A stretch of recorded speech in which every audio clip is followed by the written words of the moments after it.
Hello everybody and welcome to Books of Blood. My name is John and today I want to do something a little bit different. I'm in between books, so I don't have anything to review or any books to talk about.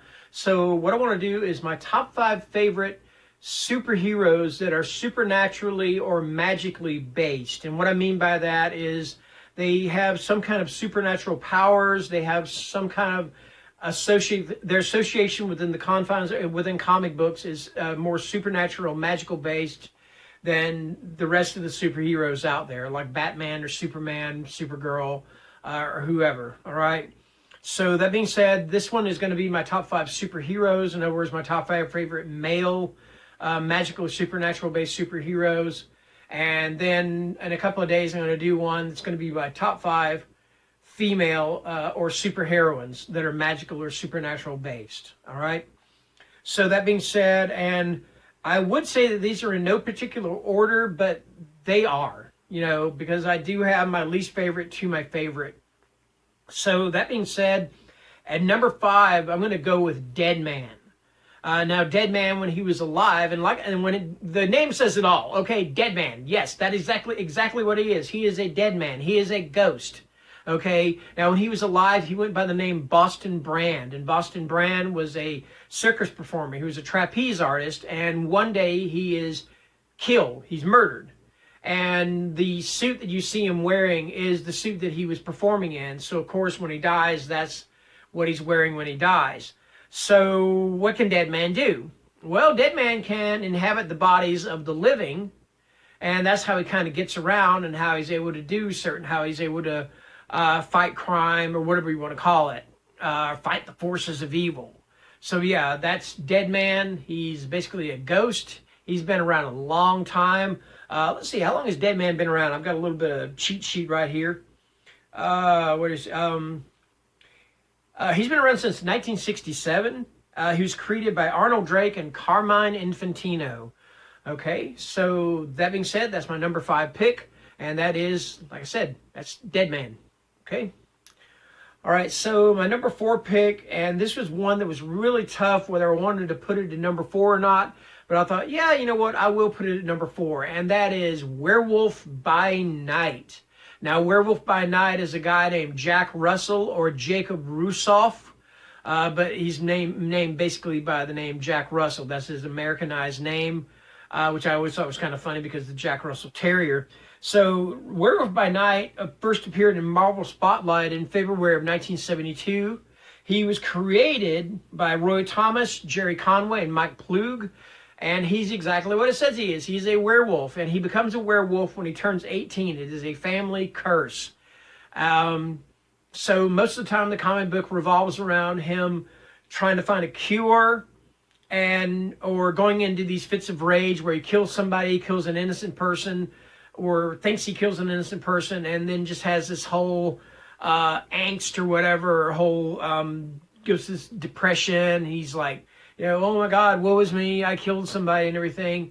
But me being a fan of werewolves, I love that stuff. So yeah, and plus this is kind of one of the things that helped me fall in love with werewolves as much as I love werewolves. So yes, that is my number 4. That is Jack Russell, aka the Werewolf by Night. All right. Number 3 and number 2. Number 3 and number 2, they kind of tie in together, okay? Number 3 is John Constantine. Now, Constantine first appeared in the pages of Swamp Thing or Saga of the Swamp Thing, whatever you want to call it, as kind of a guide for Alec Holland, aka Swamp Thing. He was kind of helping him to adjust to being Swamp Thing. But the thing about it is that Constantine, not only is he a magician, he's kind of a sorcerer, and he is an out-and-out con man, okay? I mean, he has even conned demons. That's how good a con man he actually is, all right? The character of Constantine was actually modeled after the singer Sting. Of course, the solo performer Sting, and of course, the same one of the Police, the rock and roll group, the Police. And he's also had his own comic book, which was called John Constantine Hellblazer, So, and I believe that's been resurrected, but I'm not sure. I don't read very much DC or Marvel comics anymore. It's really got to catch my eye to be able to do that. So yeah, but I do believe the character has been resurrected. But I remember him most from a run back in the 80s, the 90s, and of course he, again, like I said, appeared in the Swamp Thing comic book. All right. So that being said, let's go ahead and move into number 2, because if I said number 3 and number 2 are connected, that is going to be that number 2 is Swamp Thing himself. Now, the thing about this is there have been several people who have gone by the moniker or mantle or name of Swamp Thing, the title of Swamp Thing. The one I remember the most and the one that I read the most of was Alec Holland. Now, Alec Holland was the Swamp Thing character of Alec Holland was created by Alan Moore. And basically, he's got one of the wildest origin stories. The original Swamp Thing before Alan Moore took over was this guy named, I cannot remember his name. It wasn't Alec Holland though. I think it was Alex. No, it wasn't Alec. It was Alex something, but I don't remember what.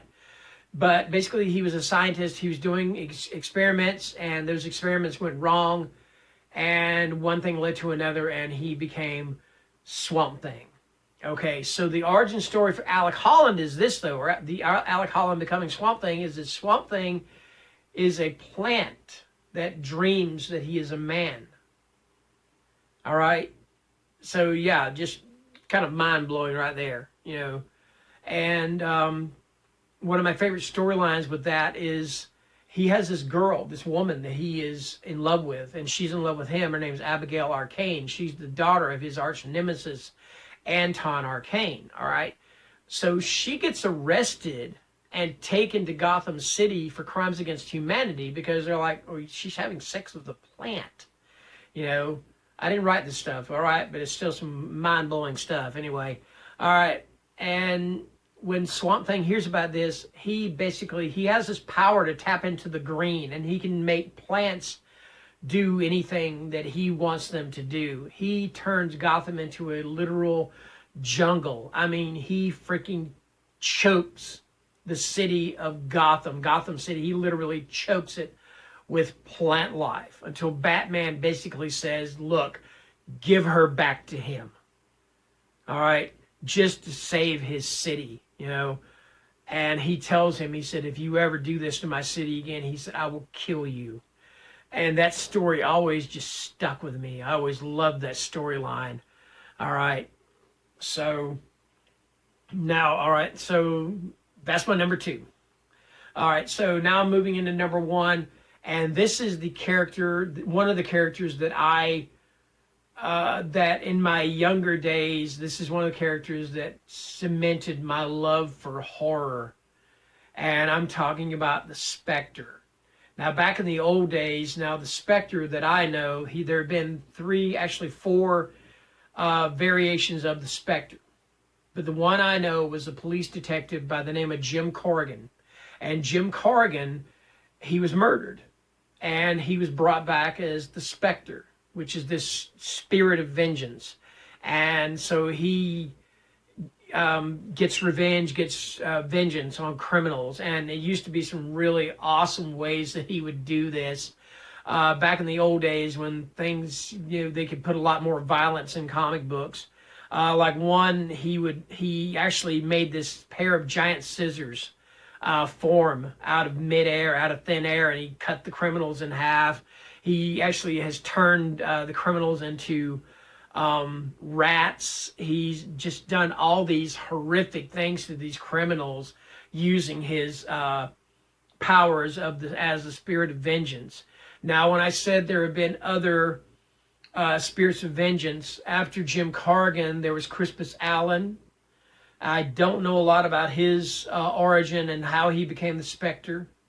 There was also Hal Jordan, the former Green Lantern, who after he died became a variation of the Spectre. And there is also Oliver Queen, but I'm not going to say too much about Oliver Queen becoming the Spectre because I don't know very much about it. All I know is it has something to do with the Crisis on Infinite Earths storyline that's going on the DC Universe shows on the CW, and I have not watched any of those, so I don't want any spoilers, and I don't want anything spoiled for me either. So anyway, yes.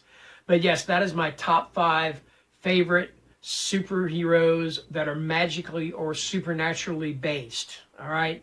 Again, I say superheroes. Some of them are anti-heroes. Some of them aren't really heroes at all.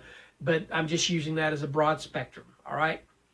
So that being said, that is my top 5. I hope you guys enjoy watching this. I'm going to do a top 5 on my top 5 favorite superheroines that are magical or supernaturally based in a couple of days. And so, yeah, thank you for watching. Have a great evening and good night.